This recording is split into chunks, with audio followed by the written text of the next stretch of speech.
అబద్ధం, ఆచరణ సాధ్యం కాని హామీలు చంద్రబాబు నాయుడు గారు గతంలో ఇచ్చాడు. ఈసారైతే అసలు దానికి మించినట్టు ఎటు రాము, చేసేది లేదు, ఏమో అదృష్ట ప్రకటించుకుందాం. చిన్నప్పుడు పిల్లోడికి అన్నం తింటుంటే అన్నం తినక మరాయిస్తే జాబిల్ని చూపెట్టి 4 మాటలు చెప్తారు. అలా ఉంది చంద్రబాబు నాయుడు గారు. వచ్చేది లేదు, సచ్చేది లేదు కాబట్టి ఏది పడితే అది మాట్లాడదాం. ఎందుకు చెప్తున్నామంటే వాళ్ళ పార్ట్నర్, అలయన్స్ పార్ట్నర్ అని గొప్పలు చెప్పుకుంటున్న బీజేపీ వాళ్ళే ఇది ఒక మేనిఫెస్టో, ఇది జరిగేది కాదు, సచ్చేది కాదు, దీని మీద మోడీ గారి బొమ్మ ఉండడానికి వీల్లేదు. ఎందుకంటే రేపు ఈ దరిద్రం అంతా వాళ్ళు మొయ్యాలి. వాళ్ళు మొయ్యటం కాదు, పక్క రాష్ట్రాలు అడిగితే తలెక్కడ పెట్టుకోవాలి. గతంలో ఇలాగే బొమ్మేసి చంద్రబాబు నాయుడు గారు రుణమాఫీ చేస్తా అని, డ్వాక్రా రుణమాఫీ చేస్తా అని, ఇంటికి ఒక ఉద్యోగం ఇస్తా అని, అప్పటి వరకు నిరుద్యోగ భృతి ఇస్తా అని మోసం చేశాడు. ఇప్పుడు అంతకి రెండింతలు మోసం చేస్తున్నాడు జనాన్ని. ఈ అపవాదం ఎందుకు దండగా అని వాళ్ళ ఫోటో తీపియటం దేవుడికి ఎరుగా, క్లియర్గా లైవ్ టీవీలో. కనీసం చిచిచి దాన్ని మేము ముట్టుకోం. ఈ దరిద్రం మాకేందని బీజేపీ నాయకులు ఒకళ్ళ మించిన వాళ్ళు ఇంకోళ్ళు అబద్ధాలు. వాళ్ళేమో రిజర్వేషన్ తీసేస్తా అంటున్నాడు, హైకోర్టు ఇస్తా అంటున్నాడు. వారం పోతే ఎలక్షన్ ఏది పడితే అది.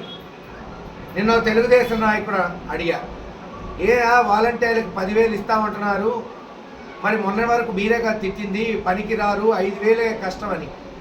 ఇవన్నీ అంటాడయ్యా చంద్రబాబు నాయుడు. రేపు వస్తే కర్మగాలు వస్తే ఆ 4 లక్షల వాలంటీర్ని 1,50,000 చేస్తాం, 10,000 ఇస్తాం, ఇచ్చినట్టేగా. ఇది లెక్క. పెన్షను 4,000 ఎట్టిస్తారంటే ఏముంది, జగన్మోహన్ రెడ్డి గారు 60-70 లక్షల మందికి పెన్షన్ ఇస్తే 30 లక్షలు చేస్తాం, ఇచ్చామని చెప్పుకుంటాం. ఇది వాళ్ళ లెక్కలు. దయచేసి ప్రజలు గ్రహించండి, మాట మీద నిలబడేది ఎవరో.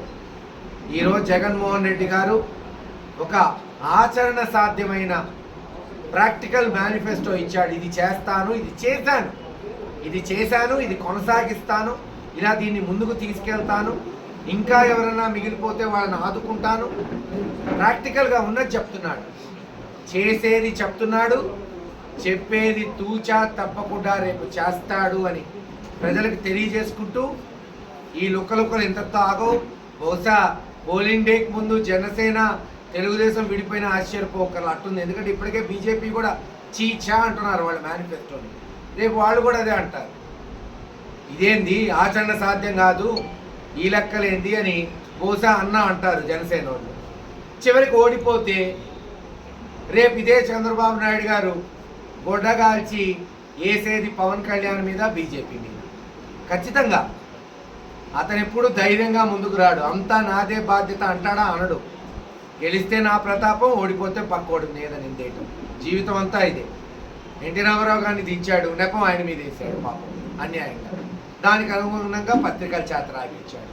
ఖచ్చితంగా ఆ ఉసురు తగిలింది ఈ రోజున. చివరి దశలో లైవ్ టీవీ డిబేట్లో చెప్పారు, ఇది బీజేపీ పార్టీ పాలసీ, ఒప్పుకోవాల్సిందే అలయన్స్ పార్ట్నర్లు. వీళ్ళేమో దాని మీద స్పందించరు. ఎవరో ఒకటి చేత ప్రెస్ మీట్ పెట్టిస్తారు. దమ్ముందా అమిత్ షా చేత చెప్పించే దమ్ము చంద్రబాబు నాయుడుకు ఉందా? తీయమనే చెప్పించే మాట అలా చెప్పి. ఇక్కడ ఏదో ఈరోజు ఇక్బాల్ గారు చెప్పాడు. ఎవరు ఇక్బాల్ గారయా? ఏంటి ఆయన పొజిషను? నిన్న వరకు వైఎస్ఆర్లో ఉండి వారం క్రితం అటు మారావు, నువ్వు సర్టిఫికేట్ ఇస్తావా? ఎవరైనా ఆలోచించండి. అమిత్ షా కింద పోయి ఆయనేమో ప్రజల సభల్లో చెప్తుంటే వీళ్ళు వచ్చేమో ఒక చిన్న వార్డు నాయకుడి చేత చెప్పిస్తున్నారు. ఇంతకన్నా సిగ్గుచేటు ఏమైనా ఉందా? ఖచ్చితంగా చెప్తున్నాం, మరోసారి ప్రజల్ని మోసం చేయడానికే చంద్రబాబు నాయుడు గారు ఒక బూటక మేనిఫెస్టో తీసుకొచ్చాడు. ఆచరణ సాధ్యం కాదు, మళ్ళీ ఎలక్షన్ తర్వాత మోసం చేయడానికి. కానీ ఈసారి ప్రజలు నమ్మరు. గతంలో నమ్మారు. ఆ రోజు మీకు గుర్తుంది, అందరు కూడా జగన్మోహన్ రెడ్డి గారిని నువ్వు కూడా రుణమాఫీ ఒప్పుకో, 80,000 కోట్లు అసాధ్యమని జగన్మోహన్ రెడ్డి గారు చెప్పారు 2014. చంద్రబాబు నాయుడు గారు ఏమన్నాడు?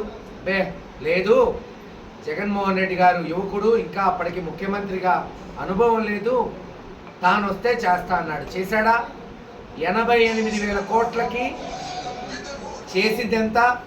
15,000 కోట్లు. అంటే 20%.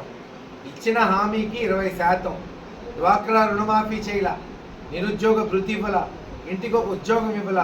మరి ఈ రోజున తీసుకొచ్చే గడియ చంద్రబాబు నాయుడు గారికి వచ్చింది. ఎన్టీఆర్ గారి శాపం ఈరోజు తగలబోతుంది. ఖచ్చితంగా ఏదో రోజు తగులుతుంది అనుకున్నాం, ఈరోజు తగలబోతుంది.